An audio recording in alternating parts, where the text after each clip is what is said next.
విజయ్,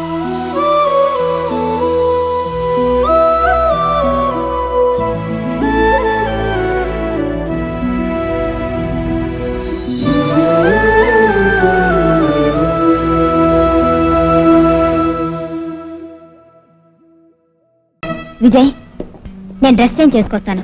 నాకు sort fight నేర్పుతూ గాని. అలాగే.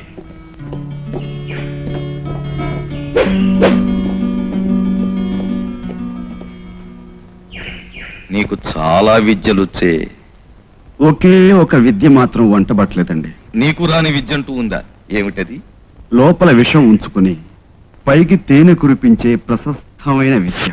అది నీకే కాదు, ఎవరికీ రాదు, రాకూడదు. అక్కడికి మాకు వచ్చినట్టుగా మాట్లాడతావేమిటి? అంతలు అడిగినప్పుడు చెప్పు, అడగనప్పుడు విను. ఎక్కడి నుంచి వచ్చావు విజయ్? విడిది నుంచి. విడిది నుంచా? అదెక్కడుంది? విడిది పాలెమని మా ఊర్లేండి. అక్కడ నువ్వు ఏం చేసేవాడివు?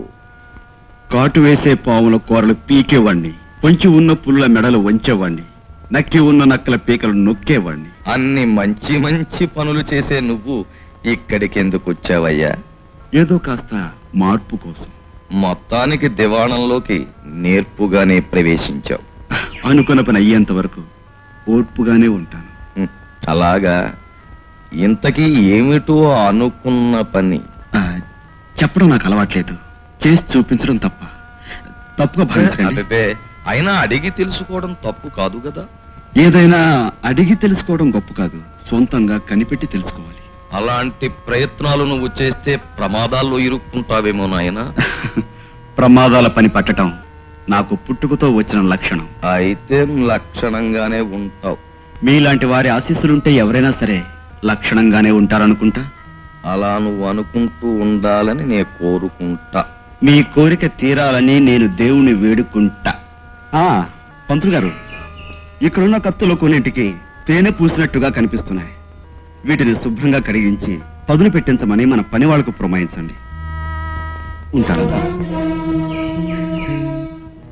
అయ్యా, మాటకు మాట ఈటలే వదిలాడు. ముందు ముందు ఏం చేస్తాడో ఏమిటో. ఏం చేయడానికైనా వాడు ఉంటేగా. తెలివితేటలు బాగా ఎక్కువగా ఉన్న వాళ్ళకి ఆయుష్ తక్కువ ఇస్తాడట భగవంతుడు. చెప్తాం ఆ పురాణంలో కౌసుడు కూడా. నోర్మై, నా దగ్గర పురాణం చెప్పావు అంటే ఆ ఆయుష్ తక్కువ వాళ్ళు నిన్ను చమేసేస్తా. చెప్తాం.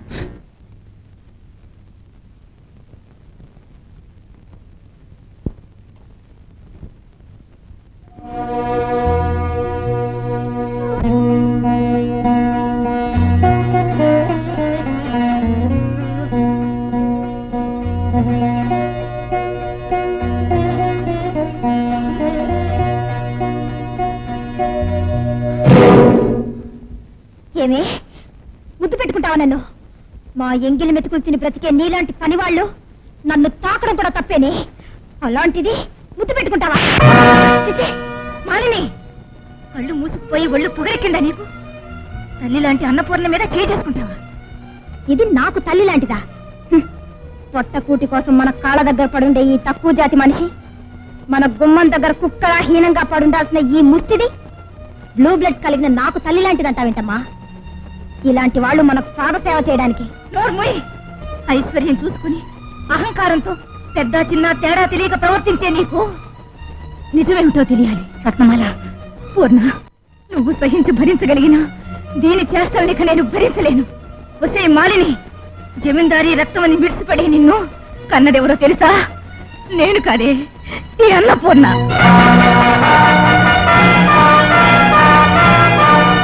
తన రక్తం పంచుకుని పుట్టిన నిన్ను నా బ్రతుకు కాపాడడం కోసం నా చేతుల్లో పెట్టింది, నన్ను తల్లిని చేసింది ఈ పుణ్యమూర్తి. ఇప్పటికైనా అర్థమైందా నువ్వెవరో, నీ పుట్టికేమిటో? ఇప్పటికైనా తెలుసుకున్నావా నీ రక్తం ఎవరిదో, అది ఏ రంగుదో?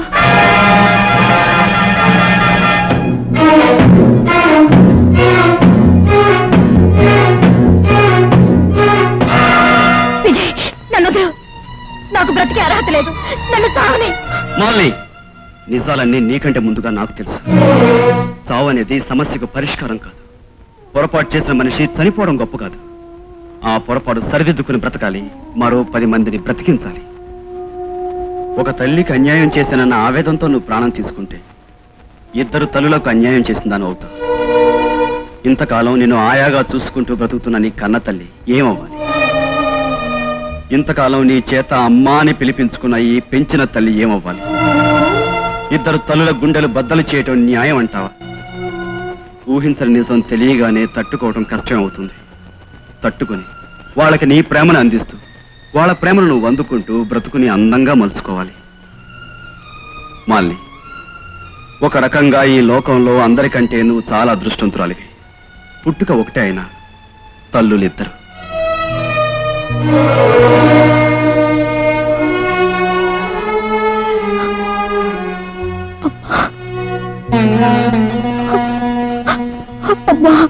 నువ్వు చెప్పేది నిజమా? అవును పితృదేవా, వారిరువురు అశ్వారూఢులై ఉత్తర దిశగా ఉన్న పల్లె వైపు బయలుదేరుట మా కల్లారా గాంచితివి. సాయుధ బలములు ఏమీ తోడు లేకుండా వారిరువురు మాత్రమే. చాలు, విషయం అర్థమైంది. ఇక నీ భాషతో నన్ను విసిగించకు, హింసించకు. ఆ బాడీ గార్డుని, వాడు గార్డుగా ఉండే బాడీని ఏం చెయ్యాలో నేను చెప్తాను. పువ్వులు లాంటి పసిబ్రతుకులు అలా రాలిపోయాయి. దీపం లాంటి గౌరీ ఆరిపోయింది. పాలించే ఆ జమీందారి పల్లెను ఆ విధంగా నాశనం చేసింది.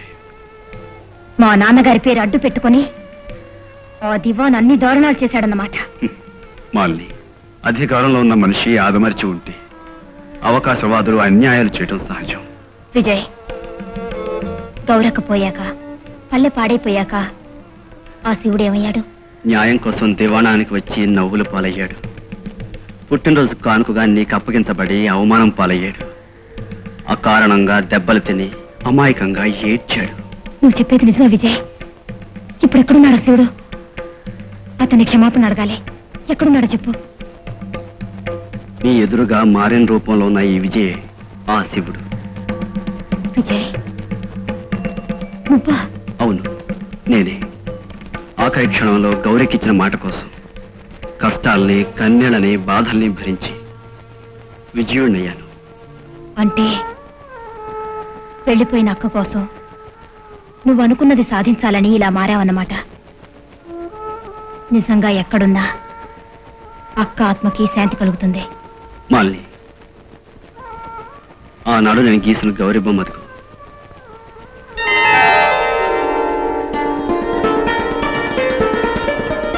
ఎప్పటికైనా ఈ రాయి మీద బొమ్మ చెరిగిపోవచ్చు, కానీ నా గుండె మీద ముద్రపడ్డ గౌరీ బొమ్మ మారిపోదు, మాసిపోదు.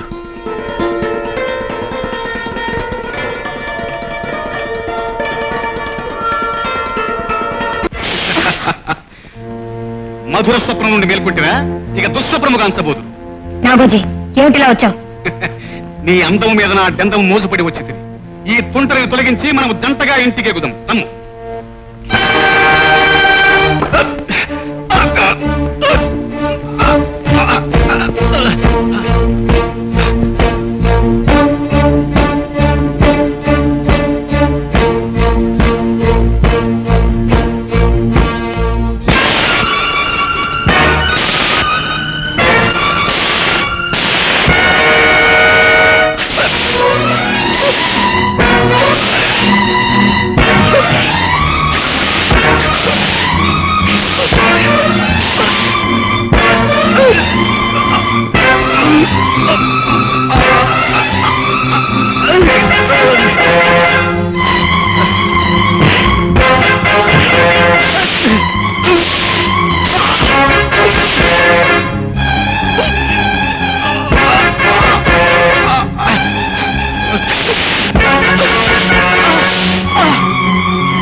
వాడిని పట్టుడు.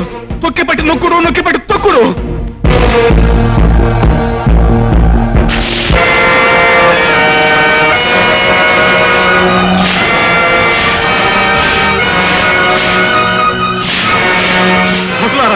వారిని బంధించి పితృదేవుల విడిదికి పంపుడు.